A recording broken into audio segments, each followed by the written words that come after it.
యాక్చువల్గా ఇందాక మీరు ఆల్రెడీ డిక్లైమర్లో చెప్పేశారు ఆల్రెడీ సార్ ఫ్యామిలీ అంతా రావచ్చు అని. అవును సార్. మీరు ఎంత చెప్పినా కూడా టీజర్లో ట్రైలర్లో మీరు డైరెక్ట్గా వాడిన పచ్చి బూతులా సార్ అవి కదా మరి అంత పచ్చిగా అయితే ఓకే చెప్పండి సార్ ప్లీజ్ సార్. మీరు వాడిన ఎల్వరుడు దాన్ని ఏమంటారు సార్ మరి? ఓకే సార్ చెప్పండి సార్ క్వశ్చన్. మరి అది ఎంతైనా కొంచెం మీకున్న family image, boy next door image దీన్ని డిస్టర్బ్ చేయవా అని? లేదు సార్, అంటే నేను ఇందాకే అందుకే చెప్పాను సార్, అది ఒక క్యారెక్టరేషన్ తాలూకు చిన్న వాడి బిహేవియర్ ఎలా ఉంటుంది అన్నది ఏవైతే సినిమాలో ఉన్నది 1-2 టీజర్లో గ్లిమ్స్లో పెట్టేసాం.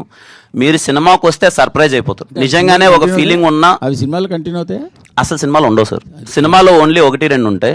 వాడి క్యారెక్టరేషన్ తాలూకు అవి ఏంటి అనేది అది పెట్టేసాం. ఎందుకంటే మేము ఇంకా ట్రైలర్ వదలలేదు. ట్రైలర్ వదిలిన తర్వాత ఫుల్ క్లారిటీ వస్తుంది. అండ్ మోర్ ఆఫ్ సినిమాలోకి వచ్చిన తర్వాత అరే ఇంత ఫ్యామిలీ ఎలిమెంట్ చెప్పాడా, ఇంత మంచి ఎమోషన్ చెప్పాడా అన్న మంచి వైబ్ ఏర్పడుతుంది సార్. అందుకే నేను కాన్ఫిడెంట్గా ఫ్యామిలీ ఆడియన్స్ థరోలీ ఎంజాయ్ చేస్తారని చెప్తున్నాను సార్.